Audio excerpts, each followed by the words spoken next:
झारखंड में गुटखे पर प्रतिबंध के बावजूद चोरी छिपे हो रही बिक्री पर झारखंड हाईकोर्ट ने एक बार फिर सरकार को सख्ती दिखाने का निर्देश दिया है। एक जनहित याचिका पर सुनवाई के दौरान मुख्य न्यायाधीश डॉक्टर रवि रंजन और जस्टिस सुजीत नारायण प्रसाद की खंडपीठ ने झारखंड में गुटखा को पूरी तरह से बैन करने के लिए पॉलिसी तक में बदलाव करने की नसीहत दी है। इस मामले में सख्ती दिखाने का निर्देश भी दिया गया है। सुनवाई के दौरान सरकार की ओर से कोर्ट में दलील दी गई कि चोरी छिपे पड़ोसी राज्यों से गुटखे की तस्करी हो रही है।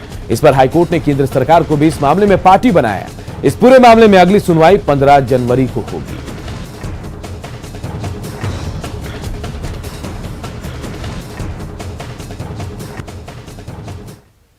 ने भी अपियर किए थे हाईकोर्ट के ऑर्डर के पर्सुएंस में प्रिंसिपल सेक्रेटरी, और सबका मत था कि भाई झारखंड में तो इस पर प्रतिबंध लग गया है, लेकिन जो नेबरिंग स्टेट्स है जैसे वेस्ट बंगाल, उड़ीसा, वहां पे प्रतिबंध नहीं है, तो वहां से ये स्मगल डाउन हो रहा है। तो उस पर भी इन्होंने कहा कि नहीं, हम रोक लगाने की कोशिश कर रहे हैं और हम इस पे बहुत काम कर रहे हैं। झारखंड में गुटखा पर प्रतिबंध में लापरवाही के खिलाफ एक जनहित याचिका पर हाईकोर्ट ने जहां सरकार को और सख्ती दिखाने का निर्देश दिया, तो वहीं न्यूज 18 ने बाजार में चोरी छिपे गुटखे बिक्री का रियलिटी चेक किया तो प्रशासन के दावों की हवा निकल गई। वास्तव में क्या दुकानों में गुटखा और तंबाकू नहीं बिक रहे हैं, इसकी हम रियलिटी चेक करने के लिए अभी हम अशोक नगर में हैं। और चूंकि ये दुकानदार जो है, हमें जानकारी मिली है कि ये पहचान वाले को ही गुटखा और तंबाकू देते हैं। ऐसे में अपने ड्राइवर इरशाद हैं, इनको हम 5-10 रुपए का सिक्का देते हैं लाने के लिए, और ये जा रहे हैं दुकान में और देखते हैं कि वहाँ से मिलता है कि नहीं मिलता है। आप इरशाद जी जाइए और देख के लेकर के आइए। ठीक है। अरे यहीं रहिए, तब वहाँ से ये तो देगा।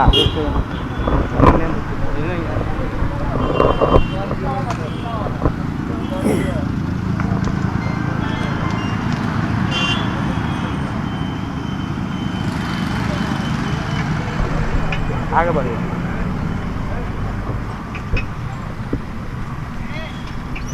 अरे यहीं से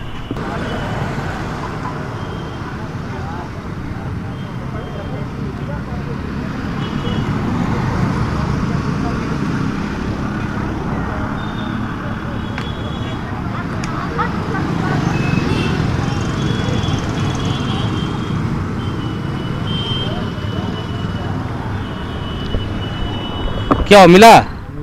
दिखलाइए। तो ये देखा जा सकता है कि खुलेआम दुकान में ये जो बैन है गुटखा, वो यहाँ पे मिल रहा है। सरकार ने गुटखा पान मसाला पे रोक लगाई थी। ये रियलिटी चेक करने के लिए हमने अपने ड्राइवर को इसलिए भेजा था क्योंकि ये लोग अपने ग्राहक को पहचानते हैं और उन्हीं को देंगे। अगर उनको लगेगा कि सामने वाला व्यक्ति गुटखा नहीं खाता है या फिर वो किसी मीडिया से है, तो फिर वो गुटखा नहीं देंगे। चोरी छुपे लगभग हर दुकान में गुटखा की जो बिक्री है वह चल रहा है, और इसी के लिए झारखंड हाई कोर्ट में मामला चल रहा है और आज भी उस मामले पे सुनवाई हुई है। इससे पहले सुनवाई के दौरान हाई कोर्ट के न्यायाधीश ने खुद अपने कर्मचारी को दुकान भेजकर और गुटखा मंगवाया था, और अनवरत आज भी यह जारी है। कैमरामैन संजीव तिवारी के साथ उपेंद्र, न्यूज 18 रांची। इधर झारखंड पुलिस मुख्यालय ने पीएलएफआई के 7 हार्डकोर इनामी नक्सलियों की फोटो के साथ सूची जारी की है। इसमें हार्डकोर नक्सली दिनेश गोप पर सबसे अधिक 25 लाख रुपए का इनाम रखा गया है, जबकि जीदन गुड़िया पर 15 लाख रुपए का इनाम है। वांछित नक्सलियों की सूची में तीसरे स्थान पर तिलकेश्वर गोप है, जिस पर 10 लाख रुपए का इनाम रखा गया। बाकी 3 नक्सलियों पर 2-2 लाख रुपए का इनाम रखा गया है। इधर लातेहार पुलिस ने नक्सली और अपराधी संगठनों के लिए काम करने वाले 2 कुख्यात अपराधियों को गिरफ्तार किया।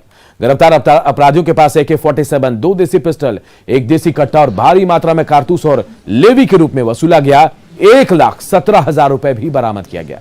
ये कुख्यात मनोज सूरी और जितेंद्र टाना भगत पीएलएफआई और 2 गैंगस्टर के लिए काम करते थे। आपराधिक संगठन और नक्सलियों के इशारे पर ये दोनों अपराधी लेवी वसूलते थे और नहीं मिलने पर फायरिंग की घटना को अंजाम देते थे। ये अपराधी अलग अलग संगठनों के साथ जुड़कर और उनके लिए लेवी का कार्य, अगर लेवी नहीं मिलती है तो वैसी स्थिति में आपराधिक घटनाओं को अंजाम देने का, फायरिंग करने की घटनाओं को अंजाम देने का कार्य करते थे। ये इन अपराधियों की गिरफ्तारी लातेहार पुलिस के लिए एक महत्वपूर्ण सफलता है। इनके पास से जो भारी संख्या में हथियार बरामद हुआ है, इन हथियारों का प्रयोग किन किन घटनाओं में किया गया है, इसके बारे में भी हम लोग गहनता से अनुसंधान कर रहे हैं।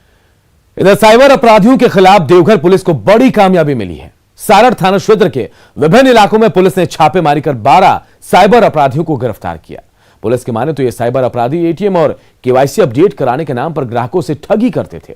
वहीं पुलिस को चकमा देने के लिए खेत खलिहानों से अपना नेटवर्क चला रहे थे। पुलिस ने साइबर गिरोह के इस गैंग से 15 मोबाइल फोन, 21 सिम कार्ड और 2 बाइक जब्त की है। द्वारा कुल 12 साइबर क्रिमिनल्स को गिरफ्तार किया गया है। उनके पास से 15 मोबाइल, 21 सिम और 2 बाइक बरामद हुआ है।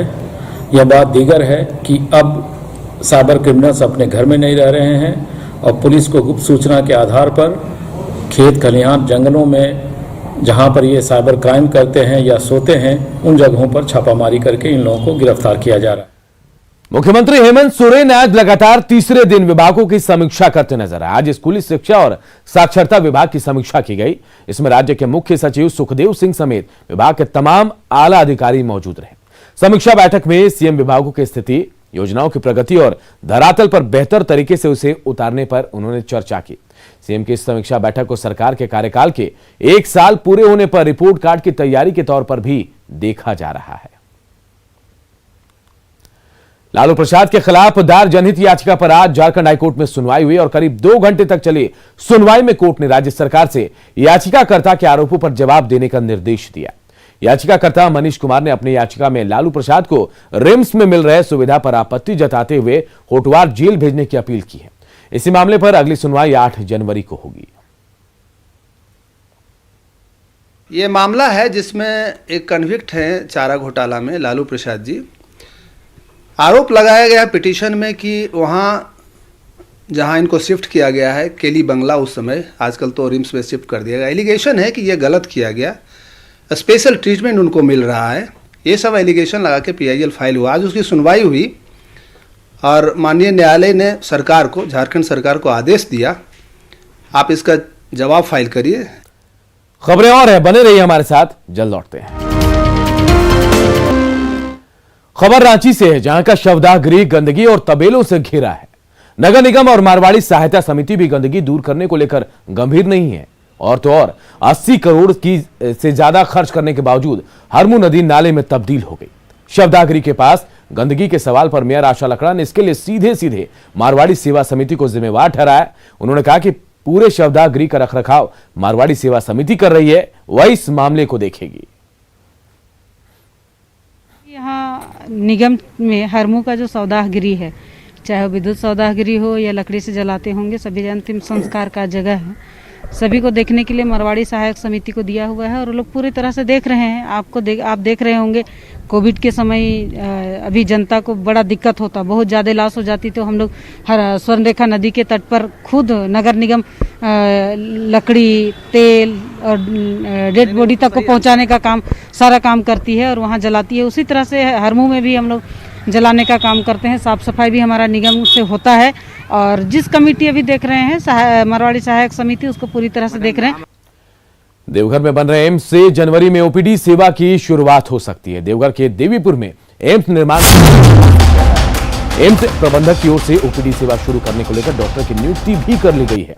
एम्स निर्माण स्थल में कुछ समस्याएं हैं, इसके समाधान के लिए जिला प्रशासन और एम्स प्रबंधन की ओर से समीक्षा की जा रही है। देवघर एम्स निदेशक ने बताया कि निर्माणाधीन एम्स के OPD भवन का निर्माण इस साल के अंत तक हो जाएगा और उसके बाद यहां उपकरण को इंस्टॉल कराने के लिए 1 से 1.5 महीने का समय लगेगा। वहीं उपायुक्त ने बताया कि जो भी समस्या है उसका जल्द समाधान कर लिया जाएगा। तो निष्कर्ष यही है कि जितनी जल्दी वो बिल्डिंग एम्स को स्थानांतरित कर दी जाएगी, तो एक उम्मीद दी गई है कि दिसंबर के एंड तक मिल जाएगी। दिसंबर के एंड तक यदि बिल्डिंग हमें मिल जाएगी तो उससे हमको लगभग 1 महीने का समय हमें लगेगा उसको पूरा इस हाल में लाने में कि उसमें उपकरण लगाना, डॉक्टरों की नियुक्ति हम लोग कर चुके हैं। तो उसको करने में यदि जब भी वो हमको स्थानांतरित हो जाएगी बिल्डिंग, उसमें 1 से 1.5 महीने के अंदर OPD शुरू कर देंगे। फैकल्टी को चाहिएगी तो उनको रहने के लिए कुछ रूम्स वगैरह चाहिए तो बता रहे थे, तो हम लोग हमारे डाक बंगला में जो 5 रूम है उसको देने का आश्वासन दिया है। फिर उसके बाद जब पेशेंट्स आना शुरू हो जाएगा तो तो जैसीडी स्टेशन से उधर एम्स जाने के लिए, आने जाने के लिए कुछ गाड़ी वाड़ी चलना चाहिए, तो उसके लिए भी हमने ट्रांसपोर्ट ऑफिसर जो है बस और जो ऑटो जो ट्रैवलर्स है उनसे बात की है। आयुष्मान योजना से 6 करोड़ रुपए की आय कर मशहूर हुए रांची के सदर अस्पताल में अब भी सुविधाओं का अभाव है। हालत यह है कि गंभीर रूप से बीमार मरीजों को स्ट्रेचर पर ढोने के लिए ना तो कर्मी है और ना ही मरीजों के लिए सुविधाओं के लिए यहां रैंप बनाया गया है। मरीज के परिजन किसी तरह मरीजों को अस्पताल पहुंचाने के लिए मजबूर हैं। सुविधाओं में कमी को लेकर मरीज के परिजन ने जहां नाराजगी जाहिर की, तो वहीं अस्पताल के चिकित्सक पदाधिकारी ने जल्दी रैंप बनवाने का दावा किया है। इतना बार लाए ढोए, रास्ता खराब है, इतना दिक्कत है कि हमको टांगने पड़ रहा है उसको, और नहीं तो पूरा दर्द कर रहा है सब इधर उधर। रैम्प बनाने के लिए बात हुई है एक्चुअली कि इसको बनाया जाए, तो लेकिन अभी तो नहीं बना है, लेकिन बन जाएगा हमसे। थोड़ा सा देखिए, पूरा अस्पताल डिस्टर्ब है तो कष्ट तो थोड़ा है ही सब चीज़ में। अभी जैसे विभाग चल रहा है, विभाग तो अलग है, यहाँ रेडियोलॉजी विभाग तो टेम्प्रोरी यहाँ चल रहा है, जैसे वहाँ शिफ्ट होंगे सब व्यवस्था है वहाँ, लेकिन जब तक नहीं शिफ्ट होता है तो रैम्प के लिए भी हम लोग इसमें। हजारीबाग के चाक प्रखंड अंतर्गत बोंगा में लाखों की लागत से बना कस्तूरबा विद्यालय का भवन आज धूल फांक रहा है। विभागीय उदासीनता की वजह से सालों पहले बना कस्तूरबा विद्यालय के इस भवन में पढ़ाई की व्यवस्था शुरू नहीं की जा सकी। वजह यह है कि स्कूल तक पहुंचने के लिए रास्ता ही नहीं है और न ही बिजली की व्यवस्था यहां की गई। वहीं जिला शिक्षा पदाधिकारी तक बात पहुंचने के बाद उन्होंने आश्वासन दिया कि स्कूल तक रास्ता बनाने के लिए रोड मैप तैयार कर लिया गया है और जल्द ही स्कूल में पढ़ाई शुरू कर दी जाएगी। ऐसा जगह बना दिया गया जहां रास्ता भी नहीं है, बिजली भी नहीं पहुंचा है और बनकर बिल्डिंग तैयार और बिल्डिंग धंसने के कगार पर है, लेकिन अभी तक भी कस्तूरबा विद्यालय चालू नहीं किया गया। जानकारी में जिला परिषद को उस रोड को बनने के लिए निर्देश भी कर दिया गया है। जहां तक मेरी जानकारी है अभी शायद उनका प्राकलन बन गया है, प्रक्रिया में है। रोड बनते ही या अप्रोच रोड सही हो जाए तो हम लोग तुरंत ही उसको शिफ्ट करने का निर्णय लेंगे। और एक बड़ी खबर इस वक्त रांची से आ रही है। रांची में एलजेपी के प्रदेश अध्यक्ष को धमकी मिली है। एलजेपी के प्रदेश अध्यक्ष वीरेंद्र प्रधान को धमकी दी गई है। पीएलएफआई की तरफ से उन्हें जान से मारने की धमकी मिली और लेवी नहीं देने पर उन्हें जान से मारने की धमकी दी गई है। फैक्ट्री पर पोस्टर चिपकाकर लेवी की मांग की गई है। वीरेंद्र प्रधान की फैक्ट्री टिपुदाना में है और इस मामले को लेकर पुलिस से शिकायत भी की गई है। और इस बुलेटिन में इतना ही, लेकिन खबरें लगातार जारी है। देखते रहिए न्यूज़ 18 बिहार झारखंड।